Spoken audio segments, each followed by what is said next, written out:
Hi friends, ಎಲ್ಲರಿಗೂ ನಮಸ್ಕಾರ. ಬನ್ನಿ ಫ್ರೆಂಡ್ಸ್, ಗೌರಿ ಶಂಕರ ಸೀರಿಯಲಿನ ಇವತ್ತಿನ ಸಂಚಿಕೆಯಲ್ಲಿ ಏನಾಗ್ತಿದೆ ಅಂತ ನೋಡ್ಕೊಬರೋಣ. ಅದಕ್ಕೂ ಮುಂಚೆ ಯಾರೆಲ್ಲ ನನ್ನ ವೀಡಿಯೋ ನೋಡ್ತಾ ಇದ್ದಾರೆ ಫ್ರೆಂಡ್ಸ್, ಅವರೆಲ್ಲ ಪ್ಲೀಸ್ ಪುಟ್ಟದೊಂದು ಲೈಕ್ ಮಾಡಿ, ಹಾಗೆ ಫಾಲೋ ಮಾಡೋದನ್ನು ಮರಿಬೇಡಿ. ಬನ್ನಿ ಸ್ಟಾರ್ಟ್ ಮಾಡೋಣ. ಫ್ರೆಂಡ್ಸ್, ಮೊದಲಿಗೆ ಇಲ್ಲಿ ಅಣ್ಣನ ಚಿತ್ರಣ ಬಿಡ್ಸೋಕ್ಕೆ ಈ ಕಡೆ ಹರಿ ಮತ್ತು ಗೌರಿ ಸ್ಕೆಚ್ ಆರ್ಟಿಸ್ಟ್ನ ಕರ್ತಿರ್ಬೇಕಾದ್ರೆ ಜೊತೆಗೆ ಅರ್ಚಕರು ಸಹ ಬಂದಿರ್ತಾರೆ. ಈ ಕಡೆ ಸ್ಕೆಚ್ ಆರ್ಟಿಸ್ಟ್ ಅವನು ಹೇಳ್ತಾ ಇರ್ತಾನೆ, ಸ್ವಾಮಿಗಳ ಸ್ಟಾರ್ಟ್ ಮಾಡೋಣ, ಅಣ್ಣ ಯಾವ ಥರ ಇದ್ರು ಅಂತ ಹೇಳ್ತೀರಾ ಅಂತ ಅನ್ಬೇಕಾದ್ರೆ, ಸರಿ ಸರ್ ನಾನು ಹೇಳ್ತೀನಿ. ಅವನು ನೋಡೋಕ್ಕೆ ತುಂಬ ಅಟ್ರಾಕ್ಟಿವ್ ಆಗಿದ್ದ, ಹಾಗೆ ಜೊತೆಗೆ ಅವನ ಕಣ್ಣಂತೂ ಸಿಡಿದ ಥರ ಇತ್ತು. ಇನ್ನೊಂದು ಕಣ್ಣಲ್ಲಿ ಕರುಣೆ ಪ್ರೀತಿ ಎಲ್ಲ ಉಕ್ಕಿ ಉಕ್ಕಿ ಹರಿತಾ ಇತ್ತು. ನೋಡೋಕ್ಕೆ ಮಾತ್ರ ಮಿಂಚಿನ ನೋಟ ಥರ ಕಣ್ಣ ಬಿಡ್ತಾ ಇದ್ದ ಅಂತ ಹೇಳ್ತಾ ಇರ್ತಾನೆ. ಹಾಗೆ ಅವನ ಮುಂದೆ 100 ಜನ ಸಹ ನಿಂತಿದ್ರು ಸಹ ಅವನ ಕಣ್ಣಿನ ನೋಟ ಎದೆಗೆ ನಾಟವಾಗೇ ಇತ್ತು. ಹಾಗೆ ಯಾರಿಗೂ ಎತ್ತರದೆ, ಯಾರಿಗೂ ಕೇರ್ ಮಾಡದೆ ಎಲ್ಲನೂ ಎದುರಿಸೋ ಶಕ್ತಿ ಅವನಲ್ಲಿತ್ತು ಅಂತ ಅಂದಾಗ, ಗಡ್ಡ ಏನಾರು ಇತ್ತು ಸ್ವಾಮಿಗಳೇ ಅಂತ ಅಂದಾಗ, ಇಲ್ಲ ಇಲ್ಲ ಒಂದು ದುಂಡು ಮುಖ, ಹಾಗೆ ಗಟ್ಟಿಯಾದ ದೇಹ, ಹಾಗೆ ಚೂಪಾದ ಉಬ್ಬುಗಳೆಲ್ಲ ಇತ್ತು ಅಂತ ಅಂದಾಗ ಗೌರಿ ಹೇಳ್ತಾ ಇರ್ತಾಳೆ, ಡಿಡ್ ಯು ಕ್ಯಾಚ್ ಇಟ್? ಅವ್ರ ಪಾಯಿಂಟ್ ಎಲ್ಲ ನೀನು ಕ್ಯಾಚ್ ಮಾಡಿದ್ಯಾ ರವಿ? ಏನು ಗೊತ್ತಾ, ಅವ್ರು ಹೇಳ್ತಿರ್ಬೇಕಾದ್ರೆ ಆ ಕಣ್ಣಿನ ನೋಟ, ಇಂಟೆನ್ಸಿಟಿ ಪ್ರತಿಯೊಂದು ಸಹ ಡೀಟೇಲ್ಸ್ ಆಗಿ ನನಗೆ ಬೇಕು ಅಂತ ಅಂದಾಗ, ಓಕೆ ಮೇಡಮ್ ಅಂತ ಹೇಳ್ತಾ ಇರ್ತಾನೆ. ಹಾಗೆ ನೀಟಾಗಿ ಸ್ಕೆಚ್ ಮಾಡಿ ಅಂತ ಈ ಕಡೆ ಗೌರಿ ಹೇಳ್ತಾ ಇರಬೇಕಾದ್ರೆ ಆರ್ಟಿಸ್ಟು ಸ್ಕೆಚ್ ಮಾಡ್ತಾ ಇದ್ರೆ, ಇನ್ನೊಂದು ಕಡೆ ಶಂಕರನಿಗೆ ಸಿಕ್ಕಾಪಟ್ಟೆ ಟೆನ್ಷನ್ ಆಗ್ತಿರುತ್ತೆ. ಅಯ್ಯೋ ದೇವರೇ, ಆ ಅರ್ಚಕರು ನನ್ನ ಫೇಸ್ನ ನಾನು ನೋಡಿದಾರಲ್ವಾ, ಅದನ್ನು ನಾನೇ ಅಣ್ಣ ಅಂತ ಹೇಳ್ಬಿಟ್ರೆ ಏನಪ್ಪ ಮಾಡಲಿ, ಎಲ್ಲ ವಿಷಯದಿಂದ ನಮ್ಮೆಯವ್ರಿಗೆ ಗೊತ್ತಾಗುತ್ತೆ. ಇನ್ನೊಂದು ಕಡೆ ಕಾನೂನು ರಕ್ಷಣೆಗೋಸ್ಕರ ಅವರು ನನ್ನನ್ನು ಸುಮ್ಮನೆ ಬಿಡಲ್ಲ, ನಾನು ಧರ್ಮದ ರಕ್ಷಣೆಗೋಸ್ಕರ ಹೋರಾಡ್ತಾ ಇದ್ದೀನಿ, ದಯವಿಟ್ಟು ನನ್ನ ಬೆನ್ನೆಲುಬಾಗಿ ನೀನು ನಿಲ್ಲು ಭಗವಂತ ಅಂತ ಯೋಚನೆ ಮಾಡ್ತಾ ಇರ್ತಾನೆ. ಹಾಗೆ ನನ್ನ ನಮ್ಮಿಯವರು ಮಾಡ್ತಿದ್ರಲ್ಲಿ ತಪ್ಪೇನಿಲ್ಲ, ಅವ್ರ ಡ್ಯೂಟಿನ ಅವರು ಮಾಡ್ತಾ ಇದ್ದಾರೆ. ಆದರೆ ಹೇಗಾದರೂ ಮಾಡಿ ಆ ಚಿತ್ರ ಬಿಡಿಸೋದನ್ನು ನಾನು ತಪ್ಪಿಸ್ಲೇಬೇಕು, ಹೇಗಾದರೂ ದಾರಿ ತೋರಿಸೋ ಸಿದ್ದೇಶ್ವರ ಅಂತ ಬೇಡ್ಕೋತಾ ಇದ್ರೆ, ಇನ್ನೊಂದು ಕಡೆ ಡಿ ಸಿ ಮಾಲಿನಿ ಸಹ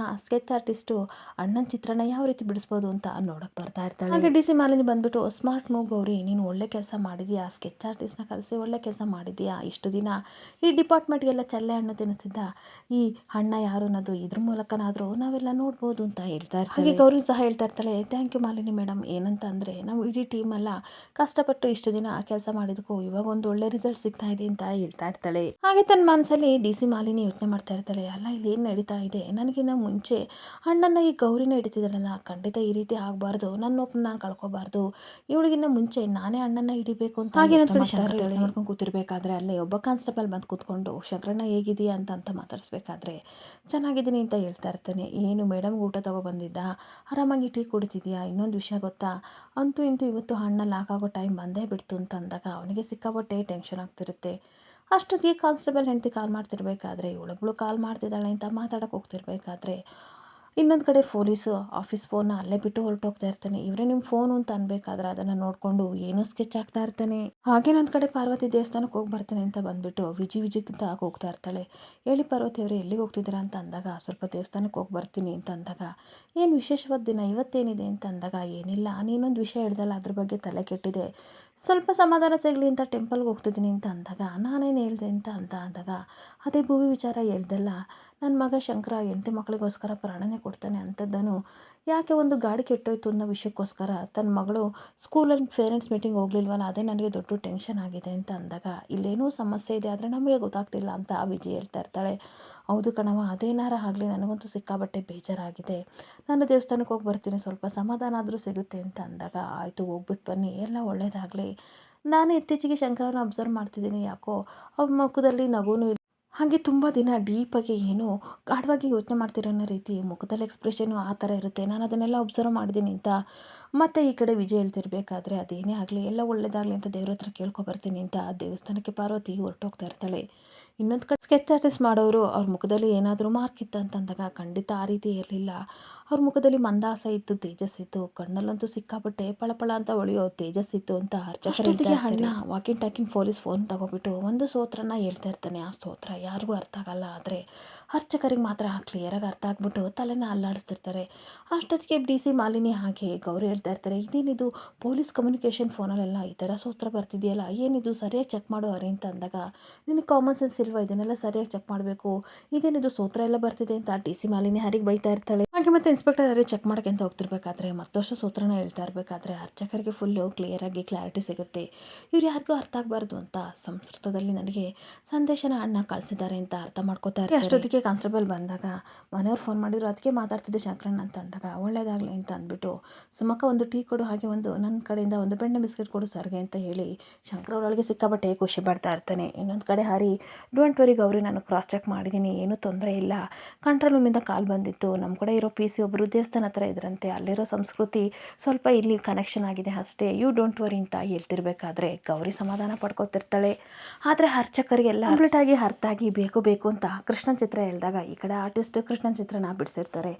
ಅಷ್ಟೊತ್ತಿಗೆ ಗೌರಿ ಥ್ಯಾಂಕ್ಸ್ ಗಾಡ್, ನಾನೇನೋ ಅನ್ಕೊಬಿಟ್ಟಿದ್ದೆ, ನಮ್ಮ ಕಮ್ಯುನಿಕೇಷನ್ನ ಹ್ಯಾಕ್ ಮಾಡೋಕ್ಕೋಸ್ಕರ ಈ ರೀತಿ ಏನೋ ಸಂಸ್ಕೃತದಲ್ಲಿ ಅಣ್ಣನೇ ಹೇಳ್ತಿದ್ದಾನೆ ಅಂತ ಅಂದ್ಕೊಂಡಿದ್ದೆ ಅಂತ ಅಂದ್ಬಿಟ್ಟು ರವಿ ಸ್ಕೆಚ್ ಮಾಡಾಯ್ತಾ ಅಂತ ಅಂದಾಗ ಆ ಮಾಮ ಆಯಿತು ಅಂತ ನೋಡಿದರೆ ಅಲ್ಲಿ ಕೃಷ್ಣನ ಫೋಟೋನ ಬಿಡಿಸಿದಾಗ ಎಲ್ಲರಿಗೂ ಆಶ್ಚರ್ಯ ಆಗ್ತಿರುತ್ತೆ.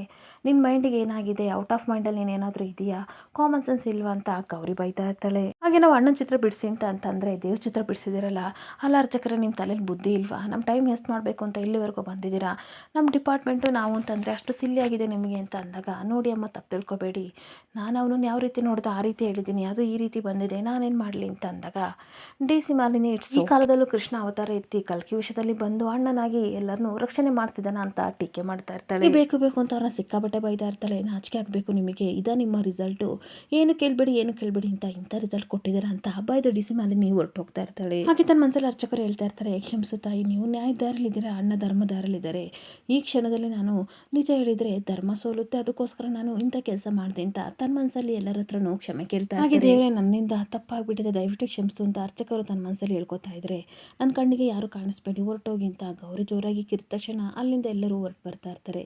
ಇನ್ನೊಂದು ಕಡೆ ಅರ್ಚಕರು ದೇವಸ್ಥಾನ ಹತ್ರ ಬಂದ್ಬಿಟ್ಟು ದೇವರನ್ನ ಭಕ್ತಿಯಿಂದ ಪ್ರಾರ್ಥನೆ ಮಾಡ್ತಾ ಇರ್ತಾರೆ.